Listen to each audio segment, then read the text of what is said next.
everybody. Welcome to the world's greatest Bronze Age Spider-Man podcast. Here comes the Spider-Cast. I'm your co-host, Mike L, and as always, I'm joined by... Joshua Mervell, and today we're going to be taking a look at Spidey comics from October of 1986. That's right, and as usual, to help us out, we've got G.I. Julie with us. Here I am.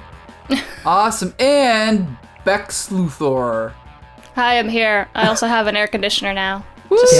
Yeah. So excited about it. Smell It's much not better. on because we're recording, but Yeah, that's good. I appreciate the courtesy for the audio.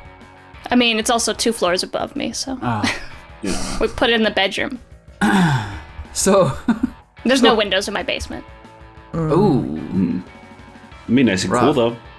It's just a sad little hole that I stream in. It's a crawl space.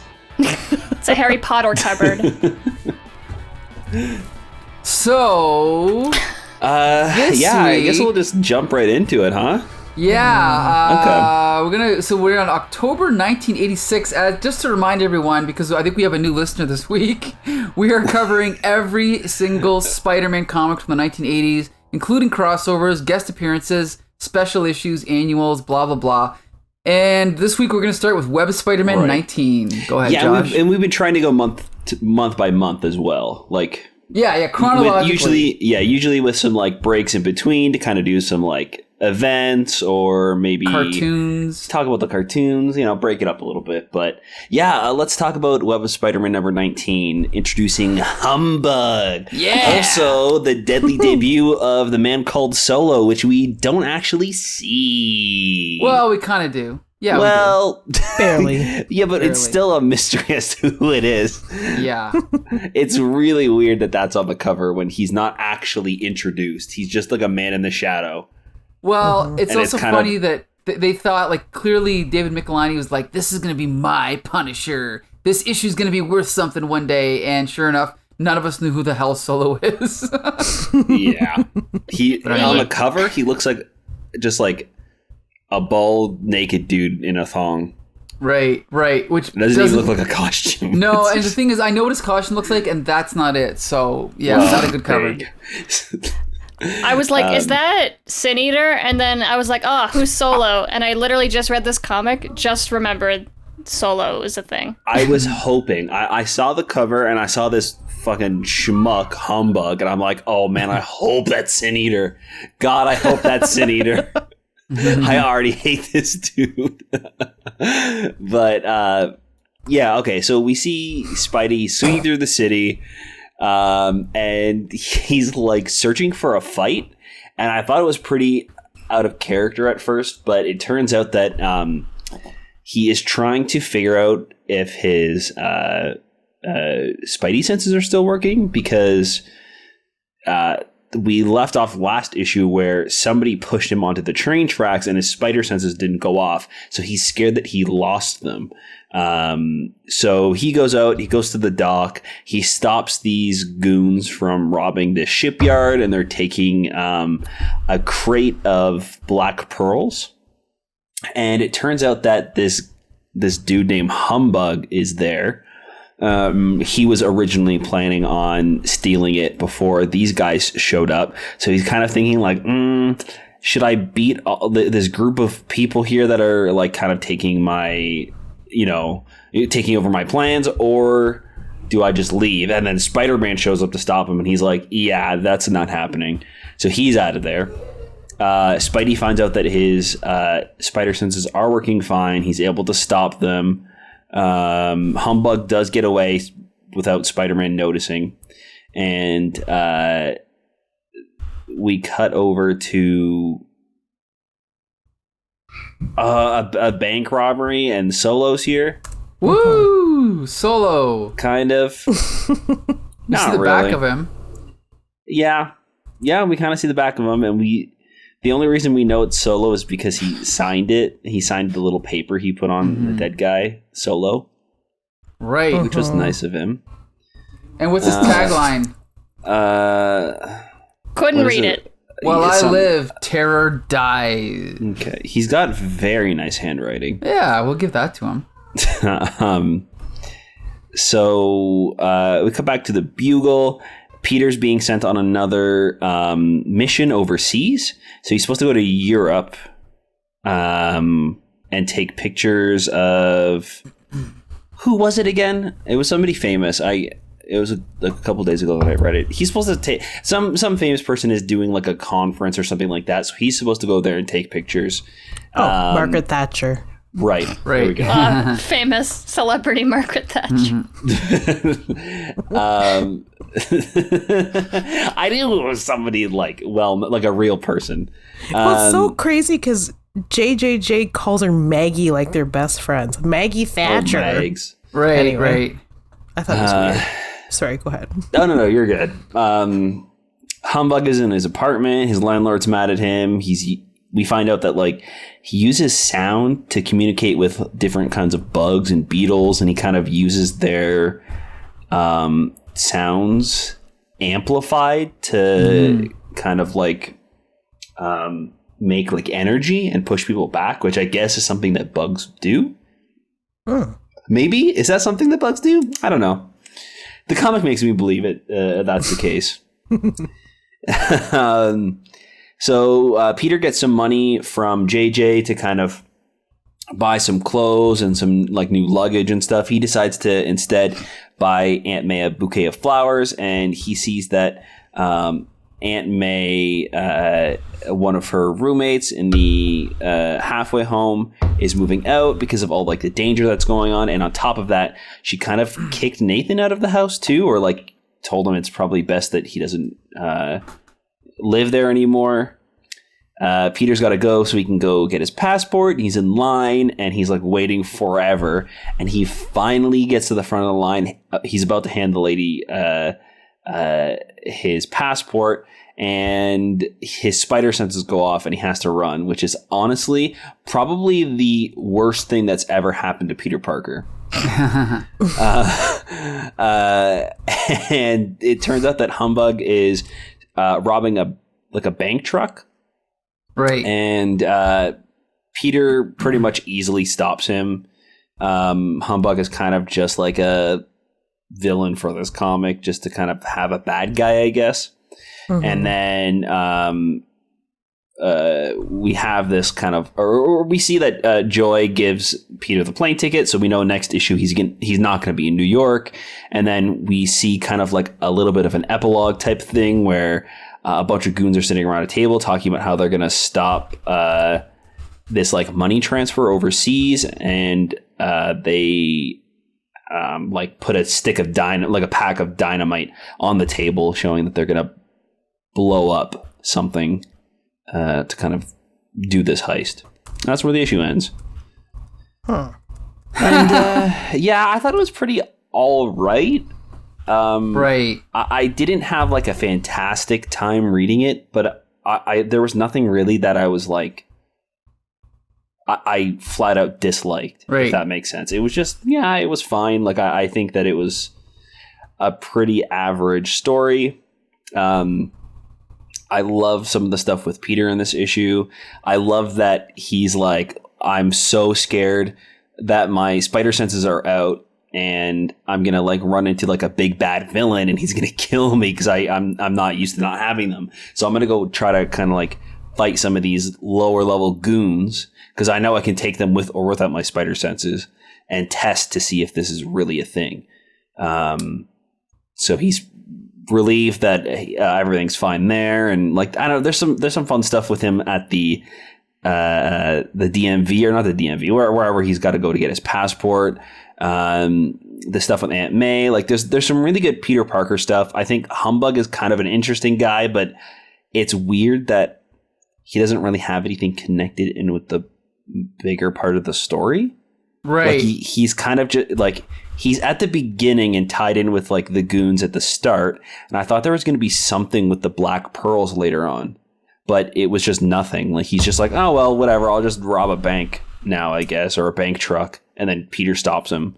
Yeah. So that kind of felt a little like tacked on, I guess. Like we needed Spider-Man to fight somebody. So I guess we'll bring in this idiot. Well, the first thing, I do like Humbug because he is kind of like in a long line of stupid Spider-Man villains that I love.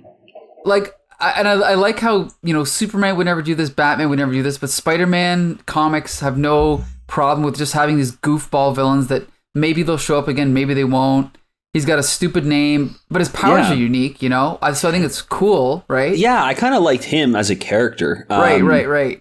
And kind of like seeing him at home as well. Yep. Like, he's kind of in the same situation as Peter, where like he's late for his rent. He's living in kind of like a shitty apartment. He's like obviously tech related and kind of like upgrading his weapons and stuff. So it's kind of interesting that he's a little bit similar to him, and I like kind of seeing his personal life. And then it was just, I think, a little disappointing that his involvement in the story was weak. I don't think his character was. And I'm with you. I like these kind of like goofy, like D-list supervillains. They're fun. But now here's the thing. I think the opening, honestly, I think it's stupid. The whole, I've got to find a fight. He lets a guy take a swing at him with a crowbar. Okay, I can understand that. But then later, he lets a guy point a gun at him. I'm sorry, but that's idiotic. Because if his spider sense wouldn't have worked, he'd be dead. So I just think that there'd been a much, hey, Mary Jane, why don't you throw a pencil at me? Like, there's easier ways to test your spider sense, So I thought that was really forced. He doesn't let the guy point a gun at him. He just points a gun at him and he swipes it away. No. But what I mean, he goes, hey, are you smart enough to dodge a bullet? Okay. He's looking at him. You're right. But still, I don't know. It's kind of risky, don't you think? No. He does. He turns his back on a guy on digital page 7. This is the second time. He gives the gun back. He turns his back on him. And the guy points his gun on him. He could have killed him. Like that. I'm sorry, but that's just idiotic. That's just like a cheap shock. So I didn't like that at all.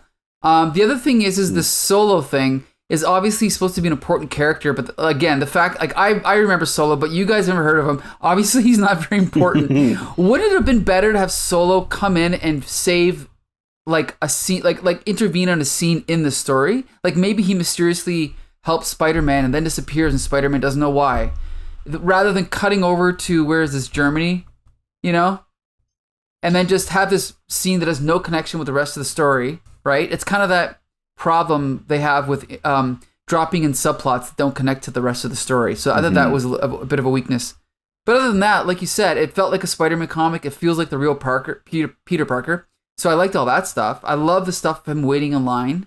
The ending was a little bit weird. Like, it's a little bit of an anticlimax because I don't know if, like, that little thing that's circled there, that's supposed to be, like, that's the big cliffhanger, but it's not really much of one. Like, obviously they're going to blow up something, but I thought it could have been done a little bit better. Yeah, it's the plane that Peter's going to be on. Oh, yeah, okay. Yeah, we're told that he's flying to London, and then it's Flight 213. I don't know if it says Flight 213 on there, but I think we're led to believe that that's how it's going to connect with Spider-Man. Is he's going to the UK, and they're heading also to the UK, where this money transfer is going to be happening. Okay. Yeah. Yeah, the writing isn't very big on their secret plans. Right. Like, beside the stick of dynamite, I mean, like, this is a drawing. They could have, like, zoomed in way more than that. Right, and who knows, maybe the editor's the one that circled it. We don't know, right? Like, it's just, poorly executed. But Jolie, what are your thoughts on this one? I think that the inking by Bob McLeod is stellar. Yeah, it definitely gives it like a loose vibe for sure. Yeah, like I was like, oh, I really like the art. Who's the artist? And I looked at it. It's like Marc Silvestri. Excuse me. And then I was like, you know what? I don't like the art. I like the inking. Right. And like, because I went back through it and I was like, has something happened inside my cold, dark heart? No, I don't like the art. Like, that first shot of Spider-Man is it's awful. Disjointed and weird. Bad. It's totally bad.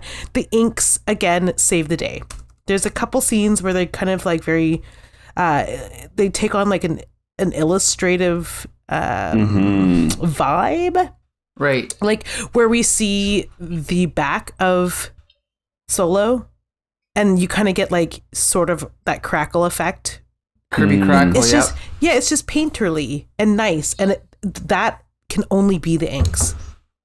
And right. Yeah, you could see where Bob McLeod kind of tries to like keep it angular, but he doesn't, and he knows the angles are stupid, or like he hates them just as much as us. The story in particular, I wanted to talk about the art, so I didn't have to talk about the story, but like the story is not great. Right. I didn't love it, but I kind of liked Humbug. Yeah. He was like a kind of a quirky weirdo. Like, wow, pulling your like, what if we pulled the funding from? What if if all researchers who had their funding pulled became villains? Like, this is what happened to this poor entomologist, entomology professor. Yeah. They pulled his funding so hard, it turned him to a life of crime. That's got me thinking, what would push me to the breaking point to turn me into a supervillain? Right? I'm thinking about it now too. I'm already on my way, believe me. Working retail. I was gonna say, well, Becca works in retail, so not much lately. Well, you have Trust me. you have access to a lot of belts, so like, no. We have belts. I just never thought of them that way. Mostly because like I have a price gun. You just and have to it's make just a your needle own on a handle. pockets to put on the belts. Yeah. It's women's clothing. There's no pockets. Right. I agree. Bex, I don't think you said. Your review, Becca. What do you think of this one? I love Humbug. Yeah, he's great. I have such a soft spot for the dumb, bad, stupid, not really bad villains.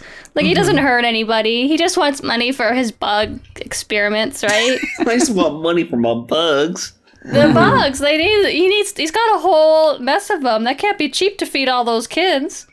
No. And they like probably multiply a lot and he can't stop it. Like, they're his only friends. And I like that his power was weird. He like has cassette tapes with bug recordings on them that he amplifies to do certain things. Yeah, like I wonder how. Oh, sorry. Go ahead. Swamp mosquitoes. Yes, I was like, how does this guy then translate into the modern age, or does he still have cassettes? Because like the cover, it's like he's got like an extension cord attached to like his cassette tape distributor. I love that. I love him. It reminded me, and this has nothing to do with anything, but it reminded me of, there was this movie called The Collection where this guy is an entomologist and he becomes like a serial killer instead. Just like, my favorite kind of horror movies. And I was like, this is that guy, but instead of an entomologist becoming like a serial killer, he just went the goofball route. Right. And I was like, oh, he can't even rob a truck. What a gentleman. The art was whatever. It wasn't interesting to me, at least. I kind of breezed through it. Wasn't one of those that I stopped to look at anything in particular. There was actually one panel that I stopped and really liked. It's on one of the pages, because I don't have the page numbers. It's when Spidey stops Humbug in the bank truck. Okay, this minute. He's like on the roof, and his hands and feet are holding onto the roof, and he's like bent over looking at him through the windshield. I love that pose. Digital 19. Yeah, it's great. I think that's so fun. That's a flexible boy. Yeah, like that's super cool. That's a every boy's tried what Spider-Man's doing pose. just to see if you could do it. That's what I don't know. Do boys do stuff like that? Probably. We can't talk about that on the air anyway. I'm being vague. I think people can hear this. No, nobody hears this. Well, one person hears it. We know that's been confirmed. What's his name? Who, our new listener? Yeah. Well, he's exposed himself. So we should say his name every single podcast from now on. This was for you. Push all of our fans away by calling them out. No, what was I going to say? I was going to say Peter spending his money on the roses might be dumber than him turning his back to a guy holding a gun to him. Peter Parker, I never have any money to do anything. Also, my aunt is losing 2 rent-paying tenants. I'll buy her 24 roses. No. Right, right. Give her the cash. If you're not going to buy new clothes and luggage for yourself. Right. Mm-hmm. Also, does J. Jonah not expect him to have like work receipts, like business expense? Like, they just handed them cash. I don't. This issue didn't need to exist is probably the correct response. It's just filler. It's like an anime filler episode, like except no fan service. Like nobody's going to the beach. Yeah, it just you know point. what? It sucked because like it was pretty coherent otherwise. Yeah. Yeah, I mean, maybe it's also a chance that maybe they're timing certain storylines out, and they're like, oh no, we've got to fill this month because we have to save that story for next month. That's what it kind of feels like. Like they set a few things up, but they didn't really do anything big, you know? Yeah. So. Yeah, like why couldn't they have started off the story with him getting the news that he's got to go, because to London? Yeah, it's more melodramatic to have him like, I gotta find a fight, you know? Right. I love that there's zero concern for who pushed him, though. Right, good point. Exactly. Like, Peter, yes, your spider sense didn't go off because someone pushed you on the tracks. Exactly. My guy. Good point. Mm-hmm. Which I guess, like, if they planned it to be Eddie Brock from the beginning, which who knows? If they were just like, oh, what if that guy we drew pushing him ended up being Venom? Wouldn't that be cool? Like, yeah. But maybe they planned it, I don't know.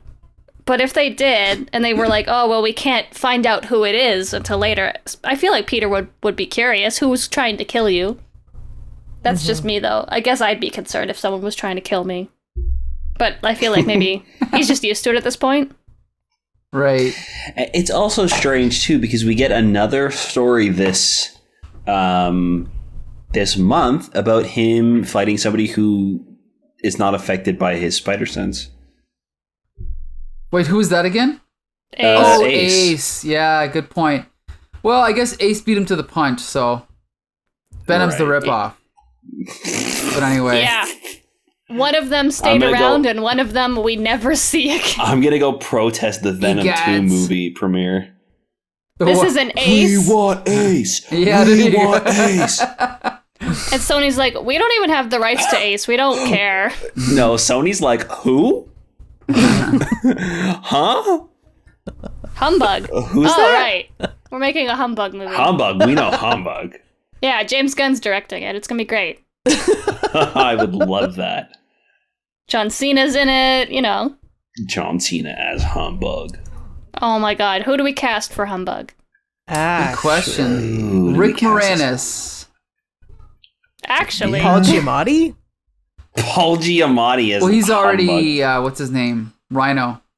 But that's amazing. Oh, I think probably not. Ooh, well, unless he comes back because of Spider-Verse or whatever it's called. Yeah, what if it's like Brad Pitt? What if we pick like No, I was gonna say, like, there's that scene where he's toiling in like his little research lab with all the bugs and his cassettes and his costumes. He kind of looks like Brad Pitt's hairline is receding in the same way. The resemblance is uncanny. I agree with Becca. Or that annoying kid that played Cousin Eustace in Yes. the Dawn Treader movie. Yes, him, that guy. Yes. Yeah. Okay. we've decided that guy. Anyway. So I'm going to give this one a mild recommendation. It's a good, fluffy read, but it's definitely not essential reading. Josh, what do you think? Yeah, I kind of feel the same way. Nothing really important happens. So if you didn't want to read this one, you don't have to, but it's fine. There's some good art. I think, like Jolie was saying, the inking is great. The storytelling at times in the panels is very good too. I really like the stuff at the beginning when he's fighting the guys and there's like 3 panels side by side and Spidey's like facing the camera on all 3 kind of in the same pose, and we just kind of see him realizing like, oh shit, my spider senses are about to go off, and the guy behind him is getting closer. There's some fun stuff. You might enjoy it, but I wouldn't go out of my way to recommend it. I'd say it's a fine comic. Right. Okay, G.I. Julie, what do you think? I recommend it for all you humbug completists. And that's This is it.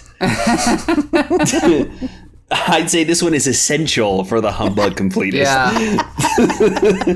Also, we'll talk about the ace completist later. But anyway, Bex Luthor, what do you think?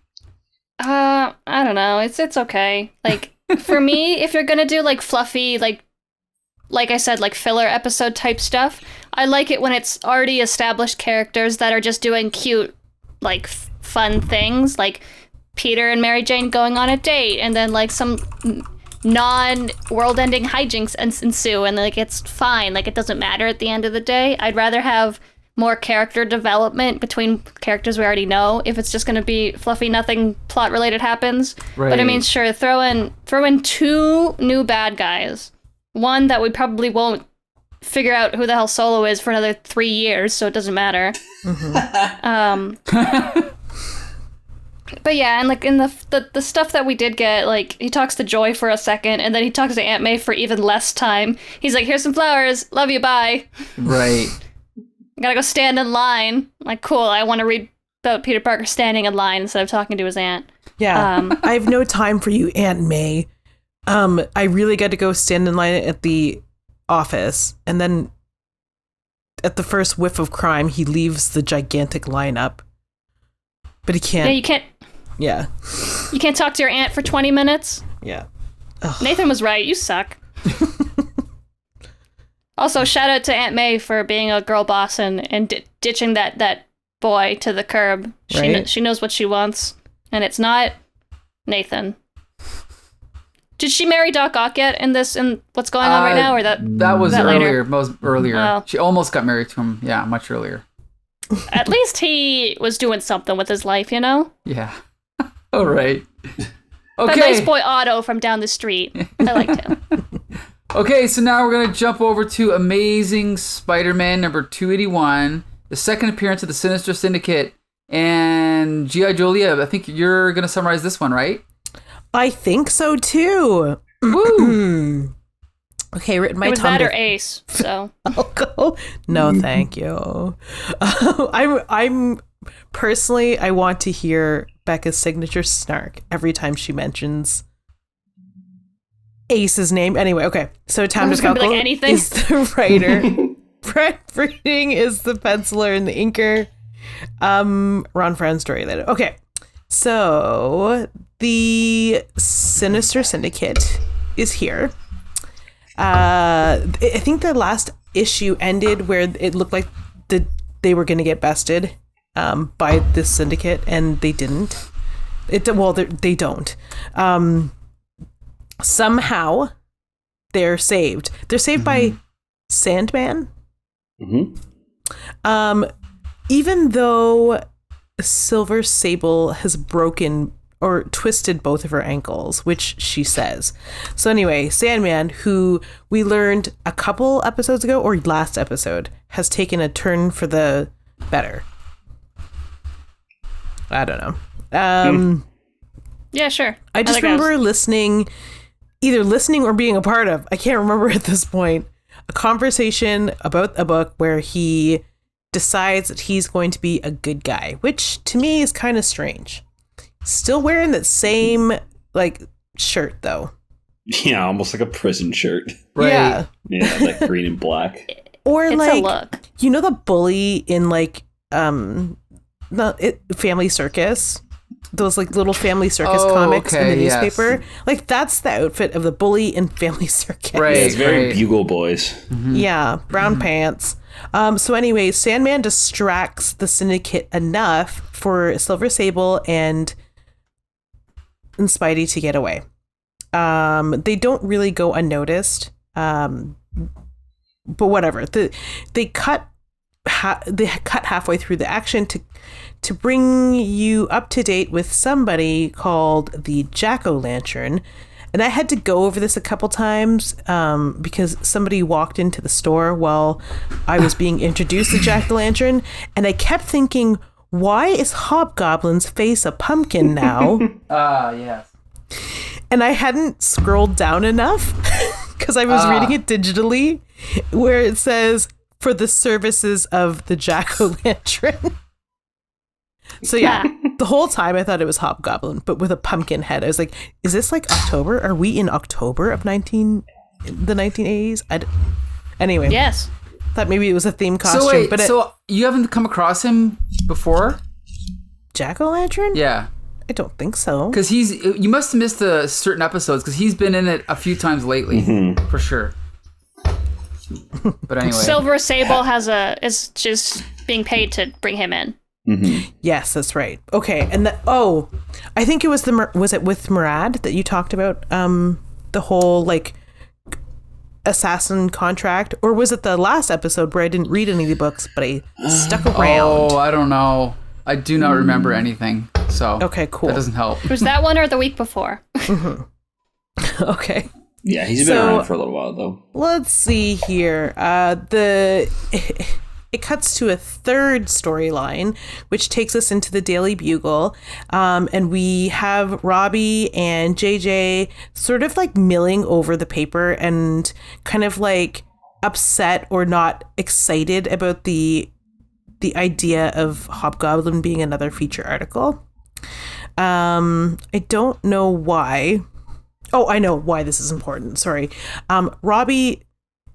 It leads Robbie to look at all the photos that could be used for the article itself, and then he spots a difference in the picture of Hobgoblin and the picture of Flash dressed as Hobgoblin. Right. He doesn't say anything, but he's circling on a solution. Okay. It cuts... I tried. It cuts back to the fight where it's Sandman, who has now turned himself into a gigantic tank. So unnecessary, dumb, I love it. But awesome. I don't have any tattoos, but I will get that. Right? Like, Earth X Me has this tattooed on my chest. Can you make sure you have the word bubble just as soon as I reshape my body into a rock hard tank as well? Just make sure that's in there. Yeah. I mean, now I've got ideas. Okay. Anyways. Okay. Back to the story. Okay. He turns himself into a tornado. Look, he gets the better of these guys. While Spidey and Silver Sable are sort of like still hiding themselves in is it an abandoned carnival? That's what it looks like, yeah. Okay, cool. Let's see. We cut to the jail scene. So the Jack-O-Lantern that we were introduced to before, he's got a plan. He's gonna bust the Hobgoblin out of jail to annoy people. Annoy someone in particular. Yeah, like, right. I don't know why he's doing this. It'll be very annoying for everybody. Exactly. So he busts out Flash, and Flash, for some reason, like he can't understand why Flash doesn't want to be rescued. I feel like they're on the verge of proving that he's not the Hobgoblin, but he knocks him out and takes him anyway.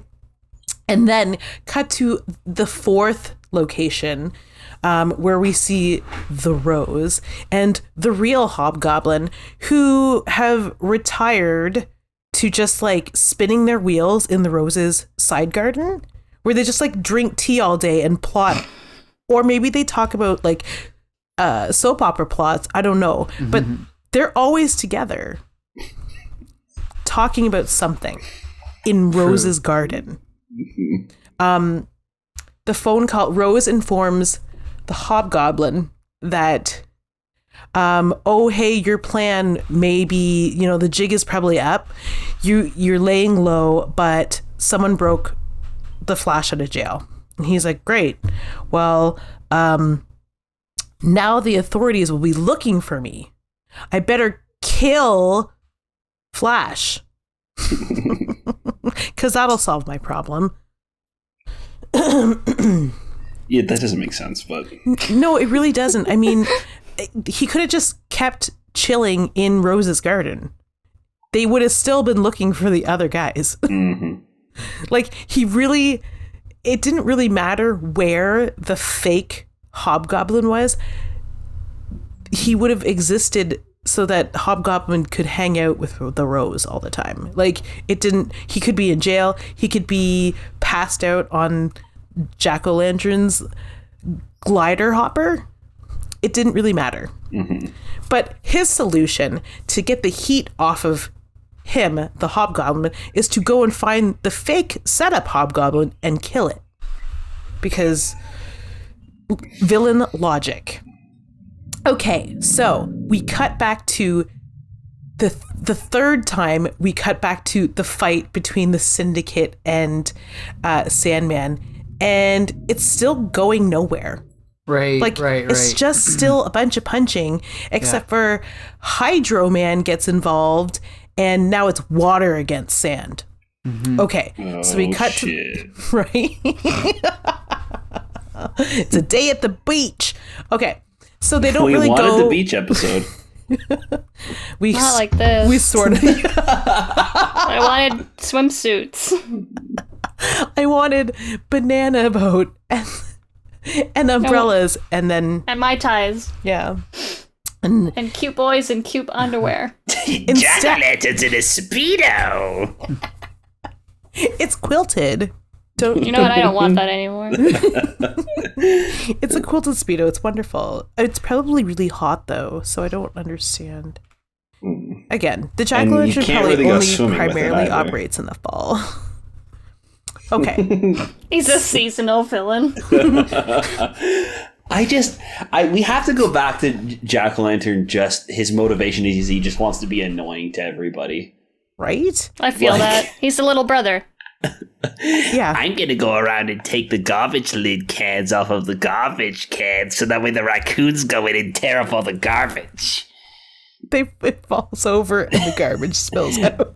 I'm going to every McDonald's in town and I'm gonna break their ice cream machines. Everybody will be really annoyed. What a bastard. That's one, that's super annoying.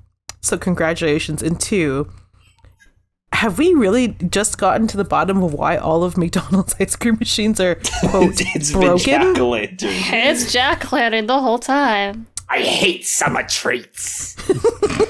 Pumpkin Jack-o'-lantern, pie all the way. It's dollar drink days. The only drink I care about is a hot apple cider. What about pumpkin spice? Only fall-themed treats for me. So then the issue... Mike hates us so much. Mike's like, I just want to talk about comics. Mike went to the bathroom. No, I'm still here. But I honestly wouldn't be surprised if he went to the bathroom. He's like, they're talking about pumpkin spice lattes. I can go pee. It's fine. Yeah. Have you had anyway? Oh, sorry. Okay. So the fights merge. The fights end up merging. So Spidey and Sable get into it with the rest of the Syndicate and Sandman, because after all, they're fighting in the same place. And they can't run forever since Sable can't run. So Spidey just ends up punching his way out of harm's way. And then the syndicate decides they're going to give up. Like, that's what happens. They're like, you know what? Forget about this. Like, we're not going to... And they fly away. The ones who can fly grab the ones who can't fly, and then they fly away. Like, and that's the end of the fighting. So, I love the little silhouettes floating away, too. Yeah. In the distance. That's it's the great. best. You know how prisoners have teardrop tattoos on their cheeks? That will be my teardrop tattoo on my cheek. So not only is Sable, because her job was to like bounty hunt one of them, I guess. Not only is Sable out money, but now Peter, who dedicated his time to helping Sable foil the syndicate,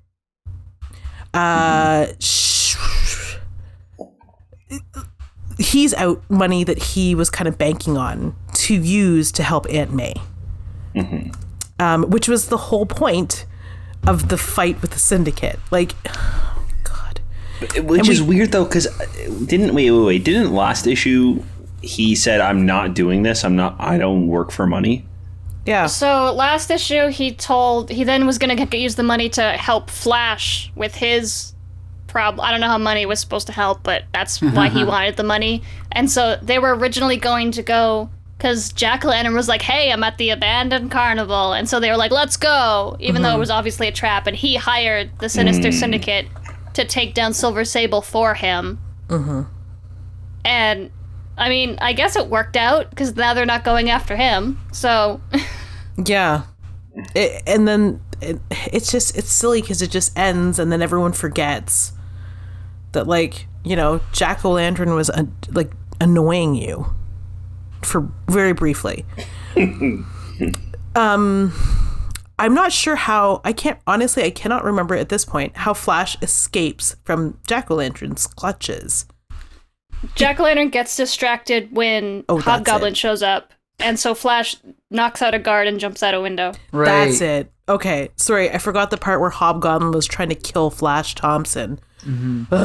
Anyway, that's how the story ends.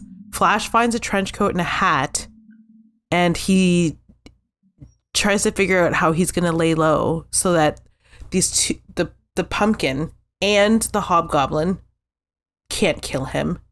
And then the world who's hunting him, because they think that he's the Hobgoblin, won't find him. So that's kind of how the story ends. They leave it kind of there. And then they tease us with X Factor. Right. Woo. Well, I can just say for the record, I didn't give a shit about anything to do with the Sinister Syndicate. Once again, I didn't care. I love a rhinoceros mask. A full head. Yeah, it's disappointing because I think that these, like, C-list, I think I said this last week too, these like kind of crappy supervillains would be great on a team together. Like they have motivation right there as to why they would want to form a team.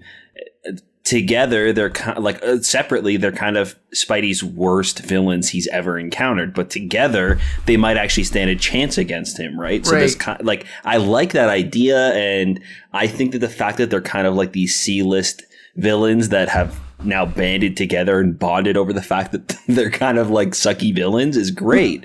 But they don't really do anything fun with them. We don't really get to see them interact with each other or their dynamic. It's just a bunch of guys for Spider-Man and Sandman to punch. It's never like a cool moment where they've got to face against this guy or that guy. Even when Sandman is fighting Hydro Man, it's never really like it's not really a memorable moment. They sure do lunge at each other and punch each other, but there's never really like that thing that makes it special, and the thing that makes like a team like this special. I was pretty disappointed in the fact that it just didn't have any, like, even if the story was awful, there's still no like fun standout moments. Yeah, good point. Which kind of makes it dull. Well, I think the fighting, the stakes are never high. Yes. Even though Sable can't walk or run, she should be dead. Like, there's not ever an introduction of in this team of supervillains, this villain can do this, and this villain can do this, which is different and overpowering. Like, they almost have the best of Spidey and Sable. They're on the, like, Sable and Spidey are on the run. They're hiding from these people because they're going to die. And it's not impressed upon the reader enough. They're hiding in a Ferris wheel from these guys. Like, anyway. Sorry. Yeah, and there's what, 6 of them? 1, 2, 3, 4. There's 5 of them. 5. Yes. Like, one of them couldn't run away from Sandman long enough to go kill Sable while she's like got a broken leg and a Ferris wheel. You know what I mean? Like, there's never, I don't know. It just seems. Well, the thing is they built up this long ongoing subplot with the Hobgoblin, and to me that is at least interesting. Like, I care about what's going on with that, but then to cut over to this thing, it just feels again like a time filler, right? Like a page waster. And so it's almost like I appreciate that the action is so fast moving, and if you look at each page, there's like 1, 2, 3, 4, 5, 6, 7, 8 panels per page, which is great.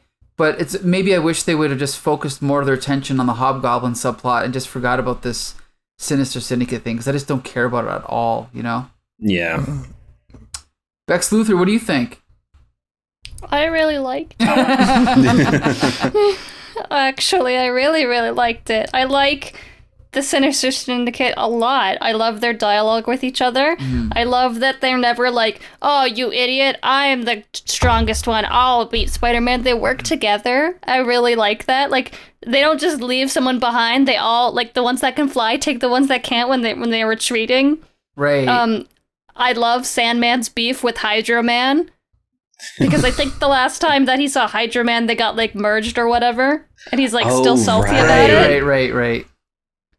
And I love that Sandman's like, I'm not here to help Spider-Man, I just hate Hydro Man enough that I'm putting myself into this fight. I love that for him. Like, we love a strong king with strong morals, and he just wants to beat up Hydro Man, and he does not care. He saw this big explosion in the distance and was like, I'm gonna go check that out. And he was like, Spider-Man fighting, whatever. Hydro Man, I'm gonna go kick his ass. I hate that guy. I liked the Hobgoblin and Jack-o'-lantern fight. I thought that was funny. I think maybe I enjoyed this for the more ironicness of it, but I still enjoyed it. Like, yeah, Jack-o'-lantern kidnapping Flash is dumb, but it's funny that poor Hobgoblin had to leave his romantic getaway with the Rose, because now he has to go settle this nonsense. Like, just leave him and his boyfriend on the roof, drinking tea, like Jolie said, having a good time. Why doesn't he just change his outfit, though? Is my question. I think it's because it's when he first got changed into sand. That's it. No. What? Why doesn't Hobgoblin change his outfit? Oh. Is what I'm asking. Like, they think that they have the Hobgoblin, and it's Flash Thompson, who has a name. Nobody knows who this Hobgoblin is. He could just be a different bad guy, and they'll be like, oh, a whole new bad guy. Yeah, that's true. Good point. You're totally right. I just blew this case wide open. Why didn't I think of that? Like, because the whole thing is we don't know, like, we know who he is, but, like, reading this at the time, you don't know who he is. Nobody knows who he is. He could be anybody. I mean, he could have put a freaking pumpkin on his head. That could have been kind of funny, is Jack-o'-lantern has to come out of hiding to face this fake Jack-o'-lantern. He could have just been like, oh, I'm Hydro Man now. I also... Yeah, wow. I love how they defeat Hydro Man. They just shoot him with a fire extinguisher, and he's like, ew, gross. Yucky. And then, like, yeah, he's, like, grossed out by it. It makes him want to throw up, so they have to leave. I still love that Rhino hates being the Rhino. Like, all of the Sinister Syndicate, you get a sense of who they are. And, like, maybe not Boomerang, but who cares? At least Speed Demon's fun. You know, the Beetle's fun. He talks about how he upgraded his armor. Like, you can't not talk about his armor. Oh, I love that there's, like, a moment, too, where specifically, the whole Sinister Syndicate's like, oh my god, Somebody broke Beetle's armor. What the hell? We spent a whole issue talking about how that was impossible. Who's powerful enough to do? Oh, it's Sandman. Oh, that's Sandman. Okay. I hope that Silver Sable and Sandman work together now. I love that. I think that's great. Love that. I think that they're a good match. I think a big softy brute like Sandman is like the perfect boy for take no shit Silver Sable. I love we love a strong independent queen and her himbo husband. Like, come on. And Sandman is a himbo. I'm not. That's not up for debate. I love that Peter's concussion continues. No, this is fun. I liked it. It was dumb and fun. And oh no, they're just about to unravel that Flash isn't the Hobgoblin because he doesn't have the spot on his. Spider-Man has 2 costumes, you guys. Maybe Hobgoblin has 2 costumes. Right. In fact, if he had 2 costumes, then it would be a lot better for him. It's just... Isn't it already established, too, in other stories that he does have multiples of the costume? Because didn't he send out somebody else to be him? Mm-hmm. And then he died and they saw like parts of his costume or whatever. Like, yep. That's not really great evidence, but... The first couple issues where we're introduced to him, we literally see him in a room with like 4 costumes. Mm-hmm. Yeah. On a hanger, so... I think it's just weird that it's Robbie that sees it. I feel like Robbie is kind of just like out of the... He's not really been a huge part of the Flash story, right? I guess he asked Peter if he could go do the interview, but other than that, I don't remember him being involved a whole lot. Yeah, maybe that's gonna happen. Maybe something will happen later on. It just feels weird, like a weird choice to have him be the one to realize, like, oh my god, look at when it feels like maybe it should be Peter, like he's developing some pictures to bring to the Bugle. Right. Oh my god, look at there's this difference. I actually have a lead to go off of now to save my friend Flash. It seems weird that it's Robbie. But again, we didn't get the conclusion to that, so maybe they're working on it. Maybe we'll find out next week. All I know is, why doesn't anyone rock that Sandman haircut in real life? Well, just cut like stripes into my head. Exactly. All the way down. Dare you. No, I had a fun time. I love all these wacky villains, and they're found family, and they found each other, and they have each other, and it's nice. Also, they beat up Spider-Man. I should also say, I think it's probably a good thing we didn't have a guest on this week, because I feel like they would have absolutely no idea what to do with this comic. There are so many characters and so mmany different like weird subplots happening that I don't know if I would get what's happening if I just jumped in and read this. Well, it's also like the end, sort of part 2 of a story. And it's for sure. Part 58 of, the Hobgoblin story. Right. So, yeah, it is hard to jump in at this point. Yeah, there's a lot going on. Like, you've got Rhino, Beetle, Boomerang, Speedster, or whatever the heck his name is, Hydra Man, Sandman, Silver Sable, Jack-o'-lantern, Hobgoblin, the Rose. Mm-hmm. Like, there's just so much going on in this issue. Yeah. I think it's also just still so weird that the Sinister Syndicate is even in this part of the story. Like, I don't get what their purpose is here. Well, to fill pages, yeah, exactly. Right, like it doesn't make sense that it's a whole team of people. Right. Well, to me, they even point that out in the comic, because Jack-o'-lantern's goons are like, "Why didn't you just send us?" And he's like, "Oh, reasons." Yeah, right. I don't. It just. He's like, "Well, I didn't want you guys to get hurt." Yeah, we're family. Even the cover, like with all the floating heads and Spider-Man just saying "sheesh," it just makes it all seem kind of trivial. Sheesh. Yeah. Sheesh. Sorry. Yeah. So. Oh man, I want to do. All of our Zoomer listeners. I want to do a draw over now where he's pointing to his arm. Yeah. Everyone's all the Zoomer listeners on our Bronze Spider-Man podcast. Yeah. That's for you. I do kind of like the blue. I don't understand it, but I kind of like how the blue costume looks on the cover, though. Yeah, well, yeah. It's an interesting choice, yeah. Yeah. It looks cool. I'm not sure why it's blue.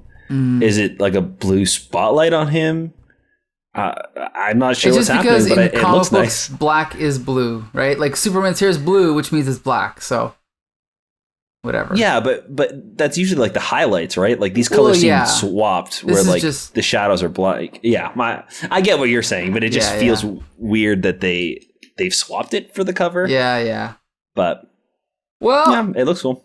So yeah, again, I mean, if you're reading every issue of Spider-Man, of course, read this one. You need to, but it's definitely not a standout issue. So yeah, kind of filler, but it's still okay. Josh, what do you think? Yeah, I'm kind of in the same boat. I feel like I'm saying the same thing over and over again, but it was kind of just like an all right issue. If you're reading the story, read it. Like, you know, this one does kind of continue this ongoing overarching story, but there's nothing super special about this, but I wouldn't take it out of anybody's hands if they're trying to read it. Mm-hmm. G.I. Jolie, what do you think? Skip it. Whoa, what did you say? Skip it? Skip it. Okay. I'm being ruthless. Okay. Bex Luthor? Definitely read this so that you will understand my Wattpad fanfiction found family style of the Sinister Syndicate and what they do when they get home and who makes dinner and how they argue about what they're going to watch on TV, all circa 2012 Avengers Tumblr fanfiction style. Yep. Because this is my new obsession, and I guarantee I'm not the first person to write for it. You but I want to might send be me a the link, second. or You took the words right out of my mouth. Okay. Okay, Mike, what's Wattpad? I have no idea what you're talking about. Exactly. he was asking look you it the up. same Don't look it up. question. Okay, is that everyone? Yeah. Yeah. You forgot about our mystery Yeah, guest. that's been on this whole time. Milton, what do you think? Anyway, okay. Milton. Okay. That's the name. Okay. Sorry to all of our Miltons out there. All new, all daring, Peter Parker, the Spectacular Spider-Man 119. I'm going to take this one, folks. Sabretooth's back. So we see this cool cover of Sabretooth ripping the cover with his claws. And this time he's out for blood. Okay, so... As opposed to the other times. Yeah, exactly. Actually, it's kind of cool that we get an opening shot of Spider-Man over the city, because this one is much better than the one from Web of Spider-Man. Of him kind of, swinging. Anyway, it's really cool. So, yeah. Why is he swinging again? I don't even remember. I think he's trying to... just fought the Sinister Syndicate, and he's got a concussion. Oh, right. I can't believe they actually continued it. Okay, yeah, you're right. That's why you forgot. Yeah. This art is I actually really like this art. But anyway, so Spider-Man's got a concussion, then he goes back to his apartment and he's chatting it up with Mary Jane, and she's being kind of passive-aggressive. She's planning like a party for him. And then we cut over to Sabretooth, who a couple issues ago got his face cut up by Black Cat. Now, one thing to point out is, I believe I said this is only like the 8th or 9th appearance of Sabretooth, but correct me if I'm wrong, does he not have a healing factor? He does now. So obviously back then he didn't, Maybe or they he just didn't. didn't think of it. Okay, so yeah, he's in the hospital with bandages. He kills like a nurse, and then he goes out and like he's being pretty brutal here. He like basically kills 2 security guards or cops, and rips off his bandages and reveals that he's Sabretooth. And now he's obsessed with finding Spider-Man. So then we cut back to Mary Jane and Peter Parker kind of having like a little argument in his apartment. And as he's casually explaining all the things that he's been doing to Spider-Man, Mary Jane's pretending that she's not really concerned about his safety as he's talking. But then every time he gets to like a major thing that he's done that's something really dangerous, she'll like drop a dish and smash it, and she'll just keep trying to brush it off like it's no big deal. But he knows that something's wrong. And at the same time, he comes across some pictures of Black Cat, and he rips them up, because it's his ex-girlfriend, blah, blah, blah. So then we cut over to Black Cat, Speak the Devil, who is also throwing away pictures of Spider-Man into the Hudson River or whatever. And then we cut over to Sabretooth, who happens to be watching at the same time. And so he's, he catches a whiff of the, the ripped up paper or the pictures, and he catches the scent of Spider-Man. So now he's on his trail, right? So then we cut over to the, back to Peter Parker's apartment, and all of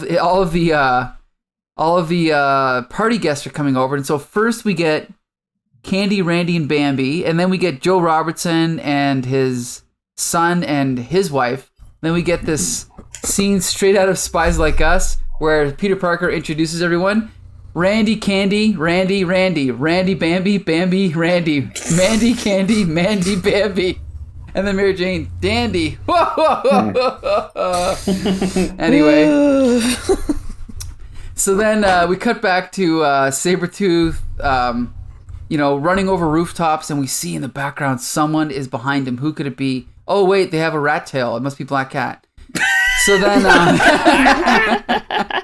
then he's running along, and Peter Parker is talking with Harry Osborn. They're chatting it up. And it's funny because the readers know that Harry Osborn at one time was the Green Goblin, but Harry Osborn forgets about that. So there's kind of like this little, in-joke that Peter's like, he's like, gee, I'm so clever all this time and I've still managed to deceive my best friend. Hooray for me. Whatever, because at that time, I think Harry also knew that Peter was Spider-Man, but he forgot, so blah, blah, blah. So just like in the movies, I think. But anyway, so then more guests come over and they're all talking, hanging out. And then there's this weird little exchange where, is it Randy, Candy, or Bambi? But one of them is holding a baby. Bambi. It's Bambi. And Peter says, you ever wonder what it'd be like to have kids of your own? And he says, and ruin my figure? 9 months of morning sickness? Not for this girl. And Peter says, how weird. I happen to know she has a son. Why would she lie about it? It's one of those soap opera things where they do a little, a slow zoom close up of their face right before they cut to commercial. But anyway. So it's none of your business, Peter. Yeah. So then Peter hears commotion outside. Or a spider sense goes off, and he looks outside, and sure enough, Sabretooth is standing on a building. And Sabretooth's looking around because he knows he can smell Spider-Man's scent, so he knows that he's around somewhere, but doesn't know exactly where. So Sabretooth jumps down on a car, punches a cop in the face, and he's like, I'll kill 100 like you without breaking a sweat. Spider-Man, get out here, I'm gonna kill you. I really hate these scenes where villains just wreak havoc to get superheroes' attention, but here we are, that's fine. So Spider-Man's in this party, and he's not sure what to do. He doesn't want to go out, but then he's like, well, I probably should. So then he's trying to decide what to do. Then all of a sudden, the Black Cat shows up, and the Black Cat starts fighting Sabretooth and reopens the wounds on his face, which pisses him off even more. So now he's fighting back. Peter Parker's trying to decide what to do. He's like, should I just let her get killed? Nah, I can't. So then he changes into Spider-Man, joins the fray. Oh, he's about to join the fray.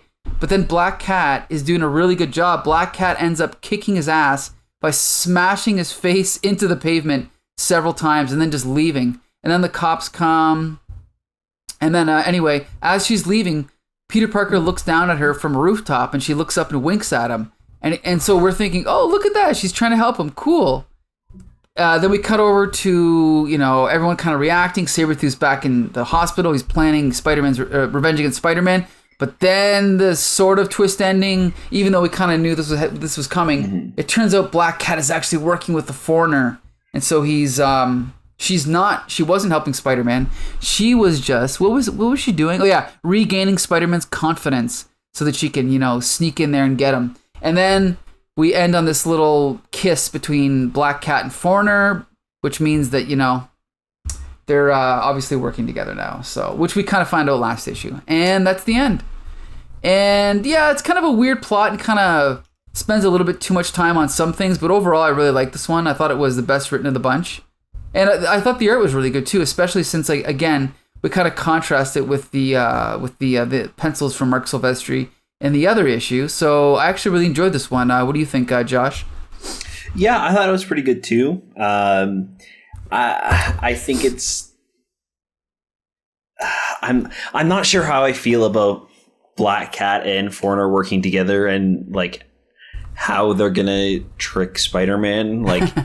they've got to use Black Cat to seduce Spider-Man, so he's off his guard. And I'm just like, like that whole thing at the end kind of left a little bit of a sour taste in my mouth, but I thought everything else before this was great. I love the dialogue between MJ and Peter as well. Like, she's like, no, it's fine. Like, I'm not angry. I don't, I never get mad. I only ever get even. And she throws a party at Peter's apartment and invites all his friends and tells them that he's the one throwing the party. So so there's no way for him to escape, and he has to kind of like hang out and not go out and be Spider-Man for a night. Right. And then still that kind of catches up with him. Like, even after being forced and kind of, backed into a corner, he still has to like go out and try and stop Sabretooth from crashing into his house. So yeah, there's some really fun stuff in here. I think I just really don't like how Black Cat is written around this time. So it's kind of a bummer that it looks like she's getting her redemption arc, and like, wow, she's kind of written nice. She's, coming over here and she's going to stop Sabretooth, and like, she's actually like a powerful superhero and can hold her own. Right. Like that's always what the big thing was between Peter and Felicia. It was like, Peter, like, we can't be together because you want to be a superhero and you're going to get hurt and it's going to be my fault. But we can clearly see that she can take out anybody she wants and is like just as powerful. So I think that this kind of twist that she's just doing all of this to like seduce and trick Peter again, it feels weird. Right. I'm not sure how I like how it ends, but okay. I think before it's pretty good. Okay. G.I. Julie, what do you think? Okay, so I thought this book was okay. I love a good party though. Like, I know Josh likes to entertain. I want to know his thoughts about what they served at the party. But I liked seeing that they're everybody named Bambi, Candy, Randy, and Mandy is weirdly friends with Mary Jane. Yeah, I mean, it helps be a model, I guess. Right. I'm kind of intrigued, even though it is none of my damn business, about this whole, like, wait, Peter Parker knows that Bambi has a son? How does she have a son? Yeah. Oh, because they showed that. Santa Claus issue. Yeah. Oh, yes. I missed that one. Okay. Gotta read every issue. No, I don't read that one. You do. Okay. Absolutely not. Okay, so that... She has a son. That's all you need to know. So that business is cleared up. This is the first time I've ever been like grossed out by a villain. Like, Sabretooth is fighting so hard he splits his stitches, and I'm like, and it's like gross. Like, I can feel it, and I don't want to read. I don't know. I do, however, I agree with Josh. I don't like how Black Cat was written, but I like this little 80s costume she has. I'm not sure about the Errol Flynn sort of rat tail. Errol Flynn. Well, maybe a pirate from that same era. She's very like Zorro swashbuckly. Yeah, I don't know what the hell they were thinking. I guess that was kind of a thing in the 80s though, right? Yeah, like big shoulders, definitely like punk studs. I love it. I love this jacket. Yeah, my mom had a rat tail, so I also like it's kind of funny that like MJ's looking at her like, ooh, she got a pretty bad haircut too, huh? Petty. Judging. Do you know what? Deep down inside, everybody's a little bit petty, and I am there with Mary Jane too. Yeah. She's like, I really didn't like that lady, that girl, when Peter was dating her, and I still don't like her now. And like, had it been written that Mary Jane just like came to terms with her pettiness, it would have amplified Mary Jane's character for me. Like, she doesn't care. She hates Black Cat, and she knows she hates Black Cat for reasons that have to do with Peter. Her liking Peter. And that's fine. I also think it's it was bold of her to throw a party in his apartment. You know, just spur of the moment. How did she know that he wasn't, you know, off-world? Yeah, you're right. Fighting on the battle world of the Beyonder. You're right. Yeah, that's what the story's missing, is more Beyonder. But anyway, I mean... He's there in spirit. Yeah. But He's there in studded spirit. Ew. But who cares what I think? What do you think, Becca? I just want to make sure that you do know that Black Cat's golden studs on her jacket is the melted down golden notebook. Yes. So I hope so. I just want to make sure that you know. Yeah. Because that's important to me. The notebook is back. So it will never leave now. It's part of this outfit. I love it. Yeah, it makes it better. Or worse, or both. I actually really like this issue. I like this Black Cat much more than the last couple Black Cats. I think her smashing a man's face into the ground 30 times is pretty rad. I think she's doing it for selfish reasons and using the foreigner. I get that vibe from her, which if they don't write it that way, I think that's a missed opportunity. I feel like she does still care for Peter, and this is kind of all just like a ploy to take the foreigner down instead of taking Peter down. Hopefully. I don't really remember how it ends. Probably not the way that I want it to, so it's fine. I love the art. I love the art. it's good. Who drew this? Rich Buckler drew it and Bob McLeod inked it. The expressive Spidey eyes is one of my favorite things, like on the planet. When Spider-Man, you can his eye and his mask are animated. Right. That's such it's such a comic book staple for me. Right. Every time that's done and it's done well, it just gives me so much. Like even on just like the first page, like the first panel, when he's like upside down and he's got like the dizzy sparkles and his eyes are like upturned. Yeah. I love that. And then he does it a lot more when he puts the mask back on.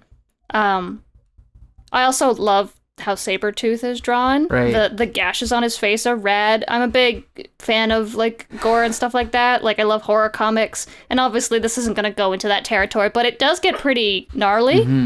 So I appreciate that. I like how he goes to bite Black Cat's leg, but she's got a knife in her pants, so he can't. Like that's funny. And yeah, Mary Jane's dope. No, I don't really have a whole lot to say negative-wise, or really that much to say at all. I mean, Sabretooth is fine as a villain. Doesn't really make sense as a Spider-Man villain. Right. I actually never really liked Sabretooth all that much. Yeah. I kind of agree with you, actually. Even as a Wolverine villain, I was kind of I think at this point, he had maybe appeared in X-Men once, so I don't think he was even considered a Wolverine antagonist at this point.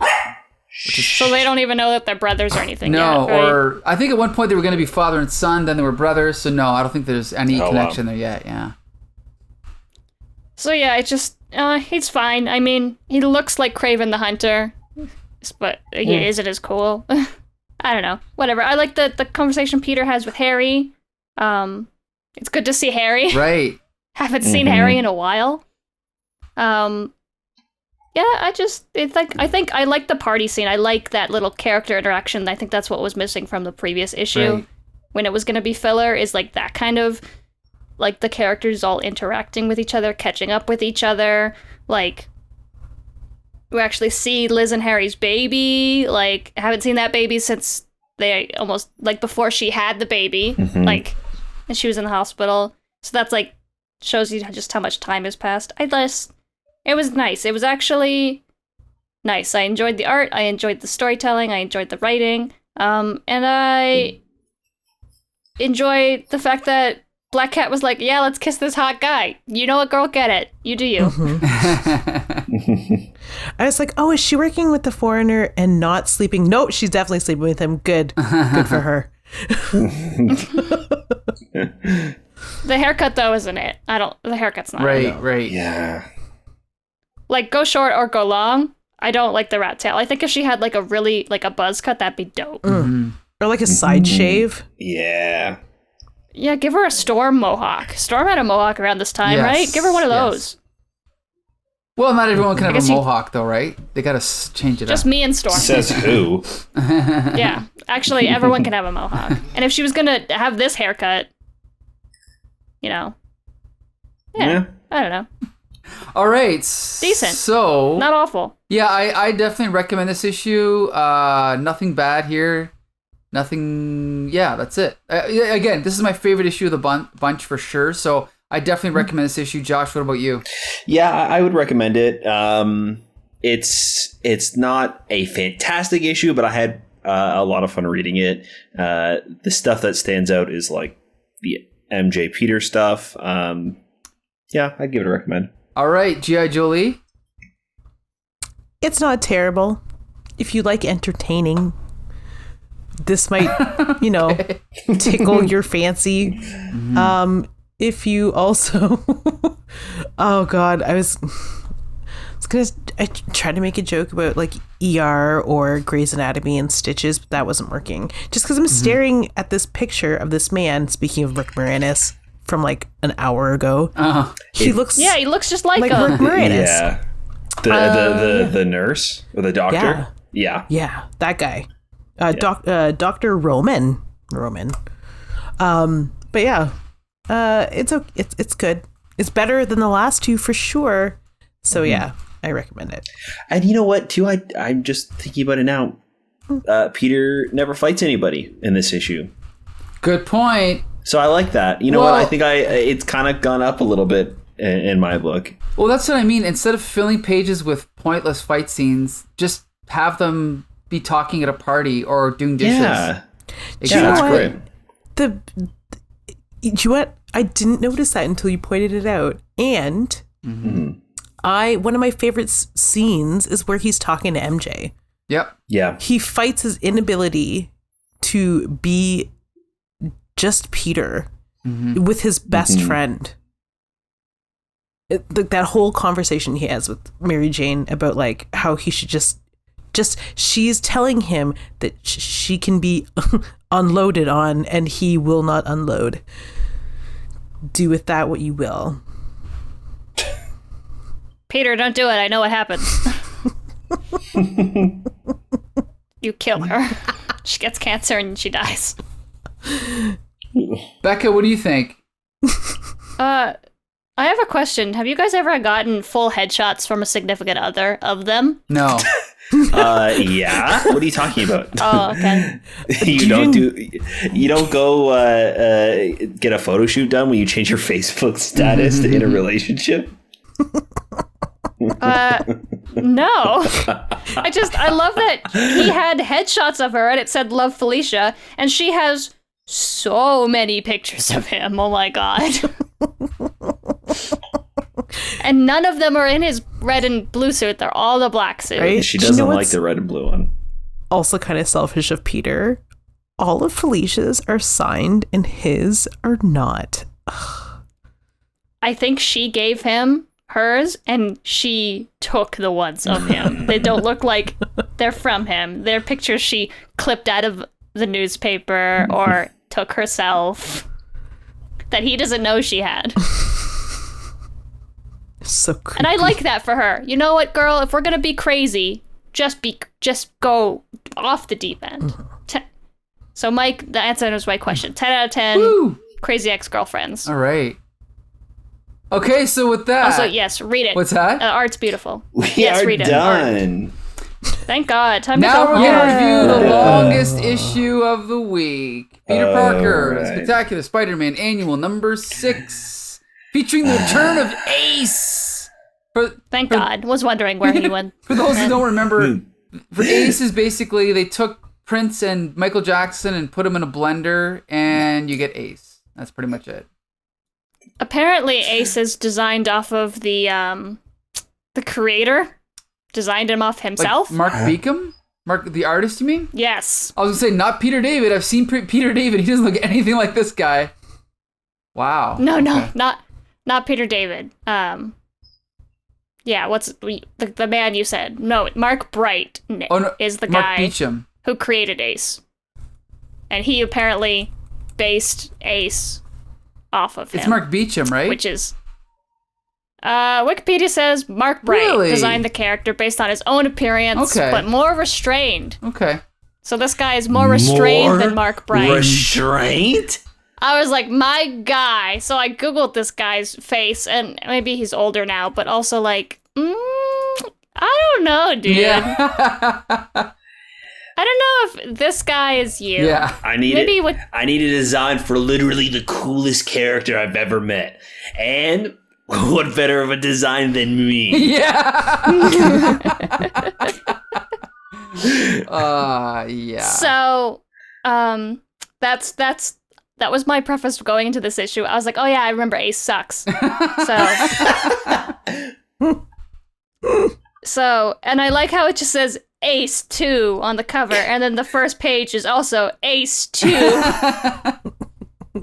And every time I read it, there's this meme of an old E3, which is a video game conference, where they were announcing the sequel to a game called Peggle, and it's just a very small, nerdy man walking out on stage, and he goes, and now, what you've all been waiting for, Peggle 2! And he, like, jumps on the ground and, like, does, like, a weird hand thing. And Peggle is, like, a little, you drop a ball Plinko game, like it's nothing.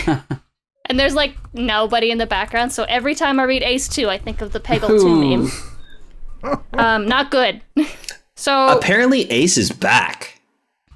Apparently, back and done. In today, in like a comic that came out this not. year in the Marvels. No, it didn't. That's what 3 months ago somebody just commented. After 35 years away, Ace is back in the Marvels #1.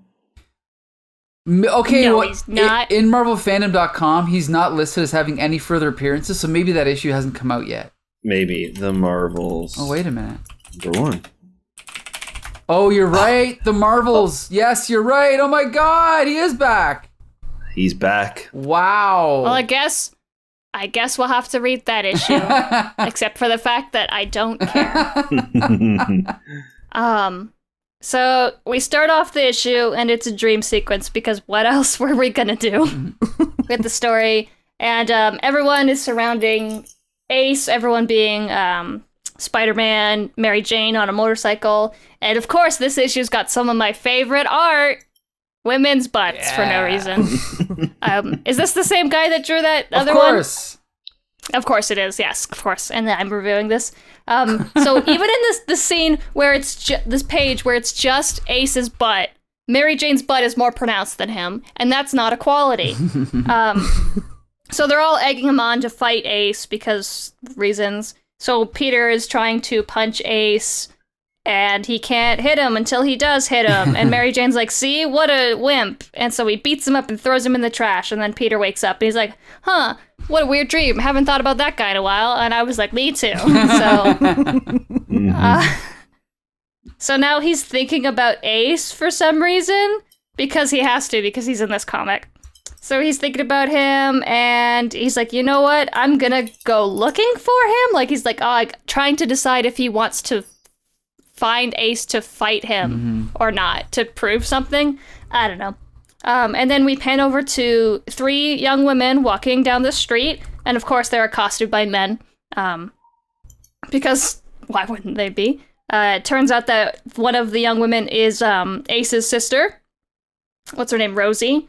And the guys that are accosting her are part of, like, the gang that his brother was a part of, because they recap the whole first issue with Ace and what happened with him. And they're looking for him. And then Ace shows up on his motorcycle and chases them down and spooks them out of the way. And you get a cool splash page of Ace. Yeah. And his really long pants. What? They're really long. Yeah. So the guy who was accosting the girls is like, you don't scare me, pulls out a knife, and Ace easily defeats him, and then puts his knife back in his coat pocket where he has 3 knives. This whole issue is very ridiculous. I just don't, like, it's so heavily detailed, but for no reason.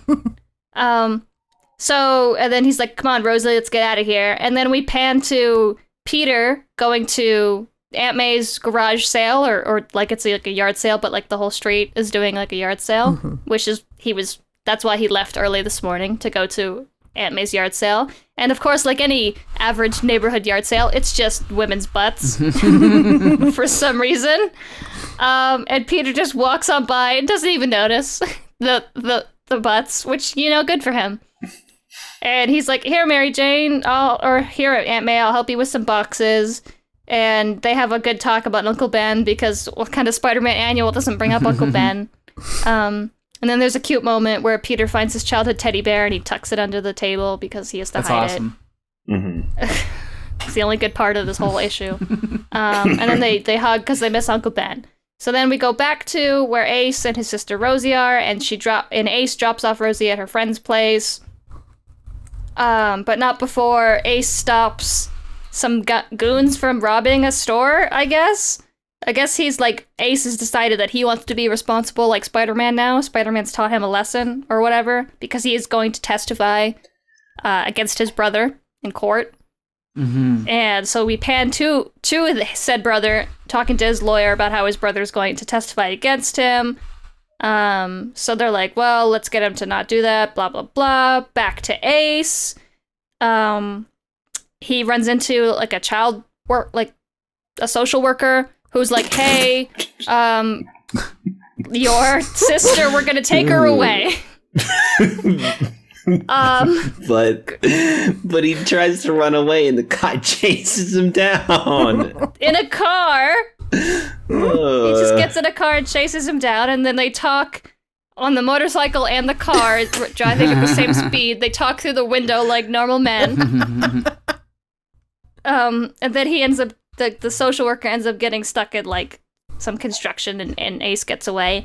And Ace goes home where his mother is. I guess his mother is ill, or also maybe potentially mentally ill.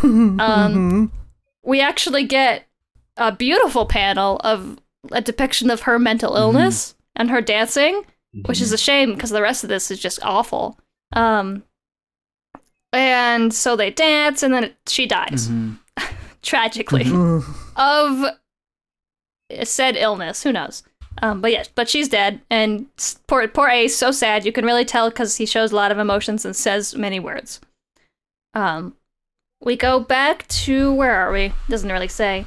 Peter's trying to sell more pictures of Spider-Man to Cushing's, the editor, and she's like, I'm tired of Spider-Man. So he dresses up like Spider-Man, and Cozy's like, know what? I'm really gonna fight Ace now. So he goes to the court where the trial's happening, and Ace is late to show up to testify against his brother, but then he finally shows up in the dramatic entrance because whoever is drawing this loves to draw full body Ace more than women's butts. And this guy loves to draw women's butts. So Ace shows up to the court and he sits down and he says like 5 words. He asks the prosecution asks him like 5 questions, like, oh, did you see your brother shoot this guy? And Ace is like, yep. Cool, are we done here? And gets up. And like just shits all over the justice system, completely trying to, like, this woman is desperately trying to get justice for this man who was shot by this guy's brother because his brother's in the gang. And Ace is just like, I'm being responsible, and just like gets up and walks out the middle of court. Like, good job, my dude. Trying your best here. And like the whole issue is back and forth of Peter talking about how shitty of a guy Ace is, and Ace thinking that he's being a great dude. So he gets up and he leaves, but not before roundhouse kicking the police officers. then he just walks out. No consequences. So, yep. No, I'm not entirely sure what would happen if a black man just kicked a cop in the face and walked out of a courtroom, but I don't think it's this.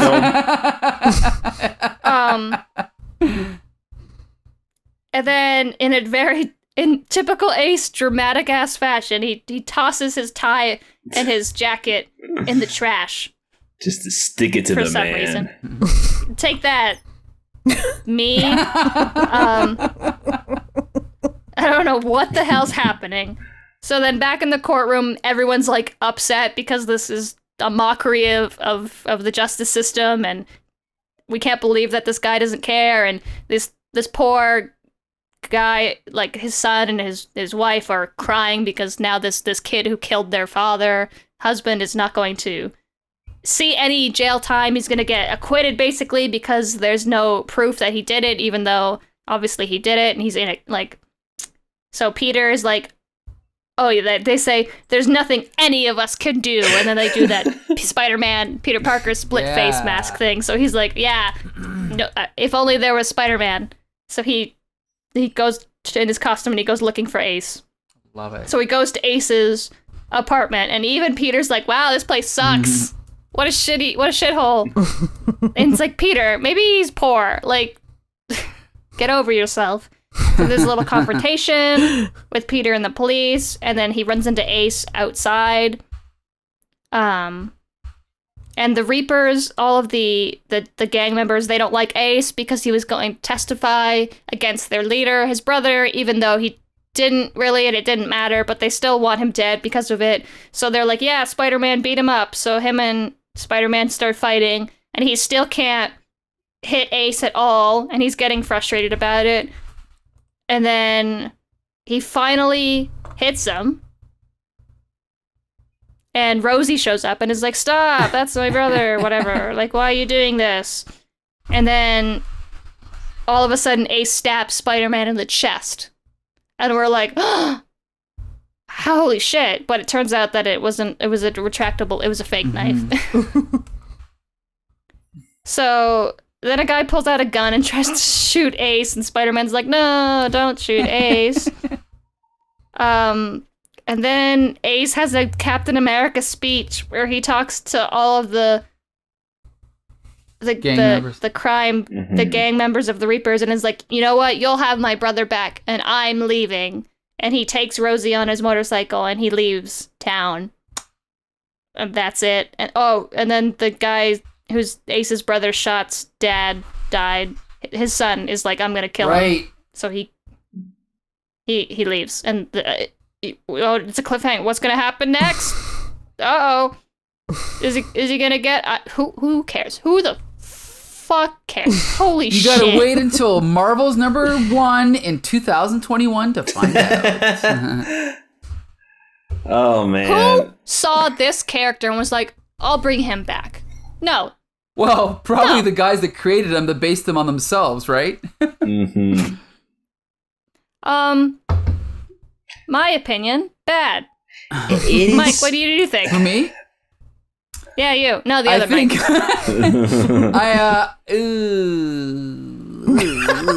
I think it's kind of like one of those ones where I enjoy individually reading the panels, but when you really break it down, it's like, how many pages is this?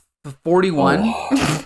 It's definitely a lot of pages. Like, not only does it not need to be 41 pages, if you really think about what is the story, I mean, the court stuff is okay because it's like a tough decision to have to make to testify against your brother, but just I think the fact that it ends with that weird fight scene, I still don't understand why Ace does what he does. Like, is there supposed to be some greater purpose to it, like teaching Spider-Man a lesson, or teaching the other hooligans a lesson? Like, not really. So I don't know. I mean, maybe if there was an Ace 3, all of these questions would be answered, but there isn't. So yeah, unfortunately, this one does not hold up to me. So Josh, what do you think? This sucks. I mean, well, for one, Spider-Man does not need to be in this story at all. True. He's not connected in any of the events happening. He just happens to be here. And then at the end, he confronts Ace, and they decide not to hurt each other. And a guy in the mob still comes, the mob of people surrounding them still comes with a gun. And it just doesn't make any sense. Like, I don't know. It just doesn't feel like he should be here at all. It also doesn't make any sense that like everybody in like his group of people in the Reapers are like, I can't believe Ace. He's so responsible now.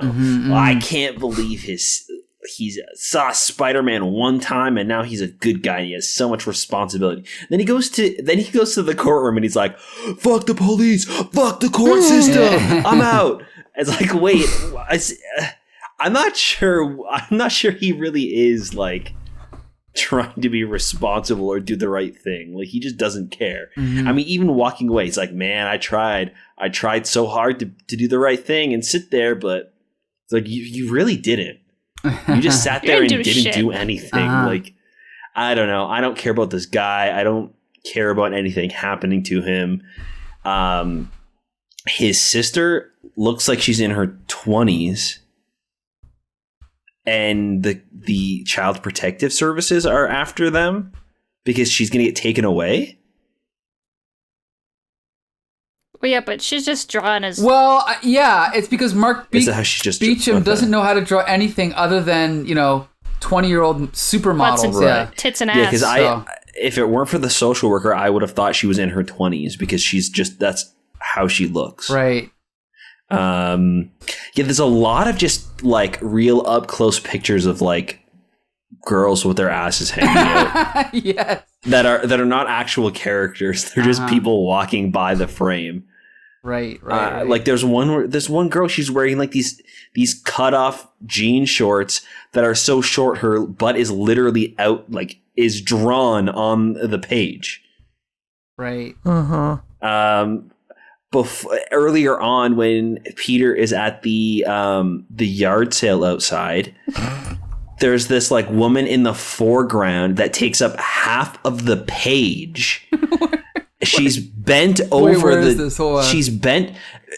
I have to make sure it's on the same page with all of the other women with their butts facing. Oh, okay. So wait, camera. Which one are you talking about? The blonde in the foreground? The blonde in the foreground. Yeah. And it's weird enough that there's like a character that is not an actual character, just like an extra in the background that is so front and center. Right.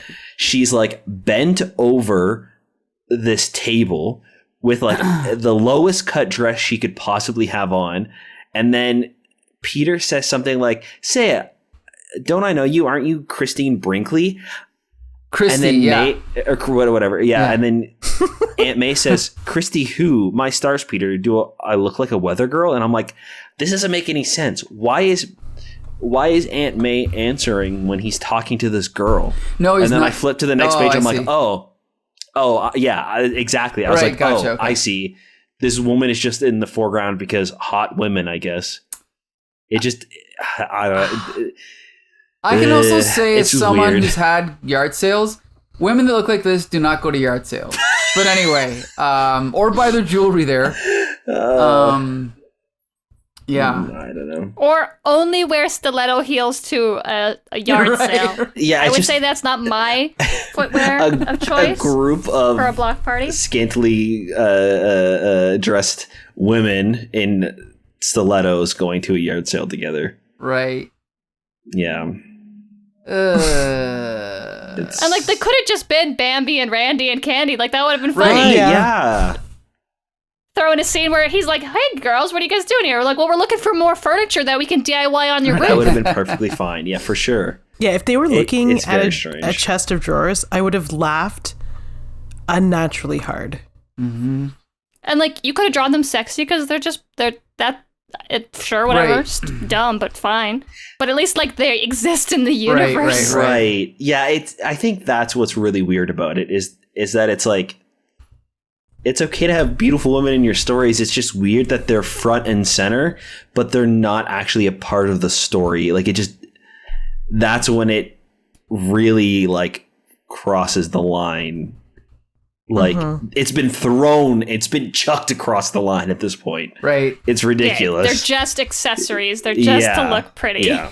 Now, I should point out that when I was, 10, I thought this art was awesome. Okay. Mm-hmm. I mean, Ace does look cool. Well, I mean, let's be clear. Marc Beachum is a good artist, but his choice of how to draw certain things is ridiculous. Unfortunately, what I think happens is a lot of comic book readers, when they turn 20 and 30 and 40, they still think this art is, the way comics should be done. And I think that's ridiculous, like I don't know. It's not good storytelling. It's like soft porn in the guise of a comic book. Are we gonna say, Becca? Yeah, I was just gonna say, like, you could read that. Like, that's fine. Like, you want to read Vampirella? You want to read Red Sonja? Like, I've seen the covers. I don't read them myself, but you want to read Fairy Tale? Any of those, like, you know, the variant covers of these comics are the ones where the boobies are out? You read those. That's fine. I love hot, sexy women. You do that. But there's, like, a difference between this issue is about hot, sexy women, and then this is Spider-Man. Right. And this is Spider-Man talking to his Aunt May about dead Uncle Ben while there's just a woman with her ass hanging out in the fork. Right. Yeah, it's very strange. That's what makes this one especially bad. What did you think, Jolie? There were a lot of butts. I concur. The butt tally's broken. What? The ticker just keeps going up. Yeah. It's just been spinning. Yeah. I don't know what to do with the tally at this point. It's just a full board of check marks. I really like Ace, but I can't say that I like the character. I think I just like the way he looks. The character's stupid. I thought it was laughable that he was like, "Are we done here in court?" and just pieces out like he owns a joint. He's like, "Okay, well, I'm done here. Like, I'm here to answer questions about a death. I told you my answer, and now I'm done." True G. That's not how it works. No, exactly. Which it kind of backfires because, like, I guess maybe he didn't want his brother to go to jail. Who knows?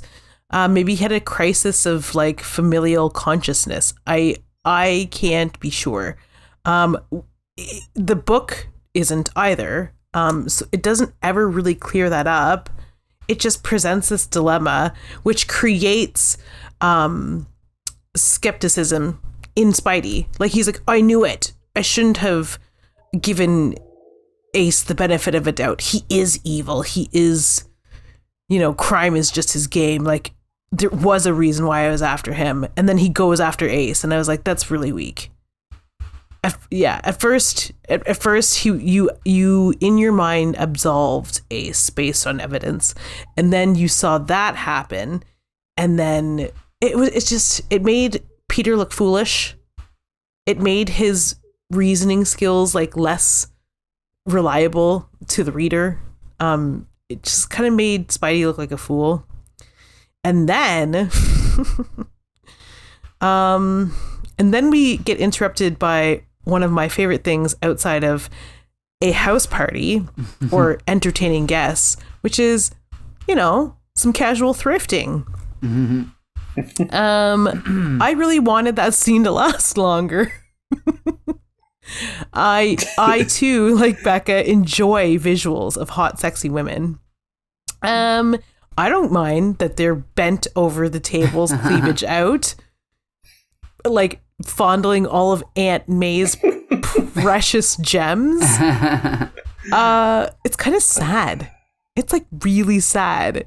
Like, Peter sees a teddy bear that is his, that Aunt May put out for sale. How dare she? But also, she's getting rid of her worldly possessions because she needs the money. And it's sad. And Peter's like, "Don't worry, I'll take care of you." And then they launch back into the Ace story. So, like, for that, I will continue to hate Ace. But the aesthetic of Ace, I'm kind of down with him. Like, in that sense.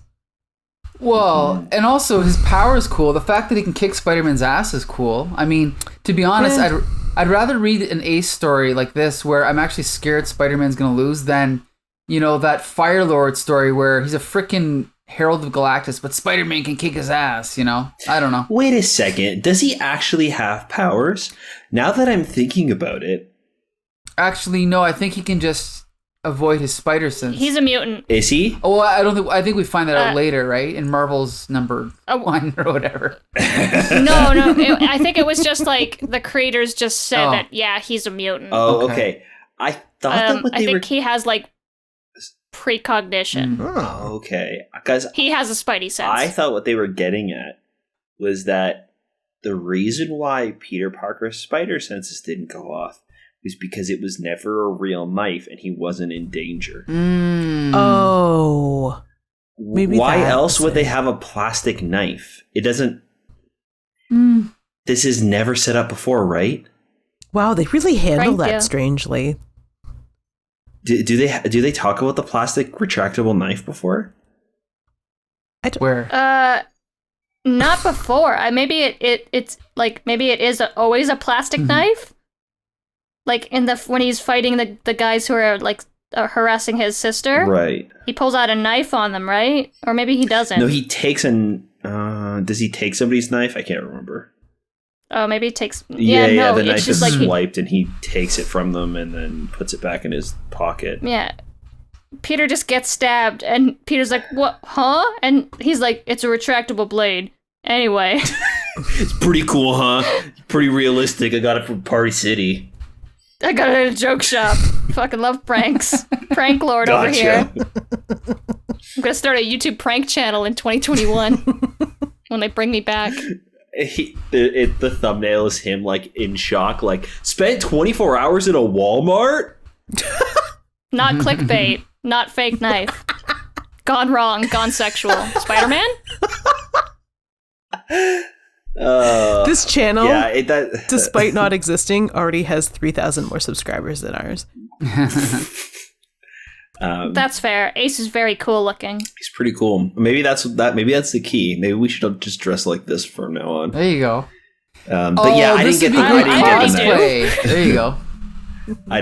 We can. Yeah, cosplay as Ace get recognized, I bet. We should do that for like our first podcast or thing recorded. All of us together again. We should all dress up as like shitty Spider-Man characters, like Deborah Whitman, Ace, Humbug, Frogman. We gotta have a Human Fly. Wait. Okay. To dress up as Deborah Whitman is to suggest she is a shitty character. Whoa, How I dare you. apologize then.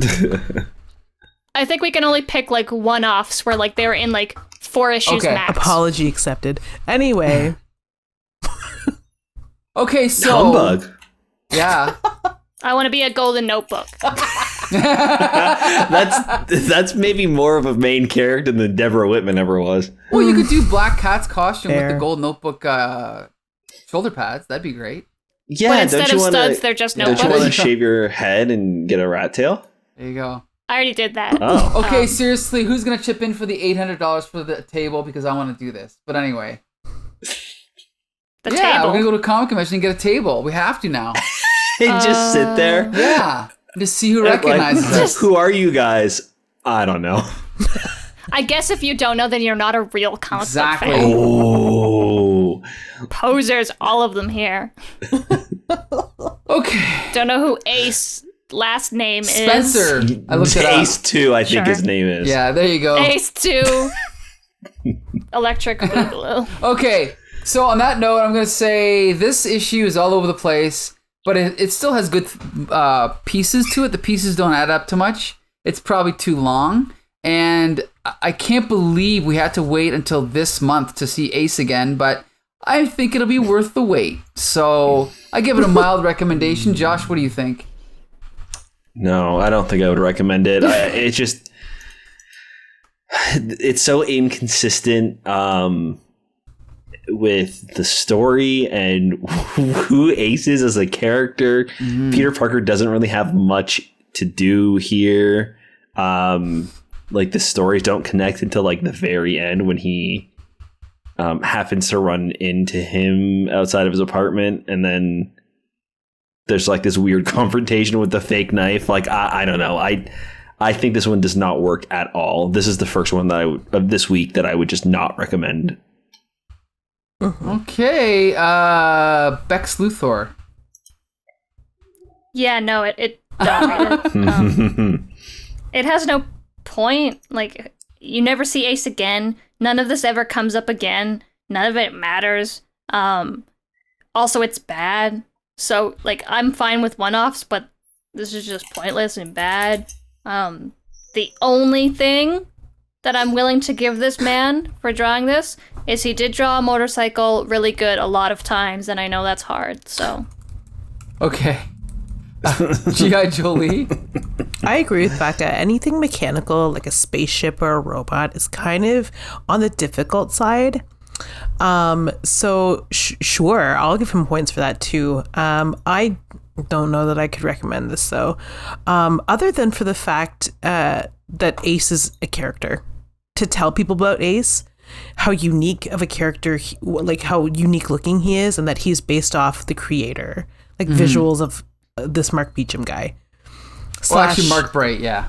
Well, yeah, his name is Beachum, but in other places it says Bright. So no, it's it's two different people. Marc Beachum is the artist, but I guess Mark Bright, a different artist, created him. That's what happened. I see. Okay, so Mark Bright. If he hasn't died yet, let's have him at a show. Like, there you go. Cool. I like when a character has that kind of strange story. Or like an Easter egg about a character is that, etc. So no. I don't recommend it. Okay. I don't recommend it. All right. Woo! There goes another one. Okay, well, we want to thank G.I. Jolie and Bex Luthor for joining us again. Yeah, thanks so much. Yep. Does this artist draw more stuff? Well, he's around for a little bit longer, I think. Yeah, definitely. But is he alive I think still? so, yeah. I think he just left comics and probably did like advertising and magazines and stuff. Okay, I'm just asking for no particular reason or anything like that. All right. But next week, no Marc Beachum. Next week is a very weird episode. We're going to be reviewing some oddballs and giveaways. We're reviewing the comic book adaptation of Spider-Man and His Amazing Friends. We're going to be reviewing. You're real happy about that, Mike. Yeah, I am. Listen to this one. The National Committee for Prevention of Child Abuse, featuring Spider-Man and Power Pack, and the 7-Eleven giveaway: Spider-Man, Captain America, Incredible Hulk, and Spider-Woman. So be sure to join us next week. It's going to be a weird one. And anyway, Josh, you can take it from here. We also want to thank you guys so much for listening to the podcast. It really helps when you leave us a review over on Apple Podcast, or you can drop us a line on Twitter at HCT Spidercast, or you can find us on Facebook at the Comic Book Syndicate as well. Please let us know what you guys think about the comics we're reading and the podcast itself. Let's keep that comics conversation going. All right, until next Monday, see you later.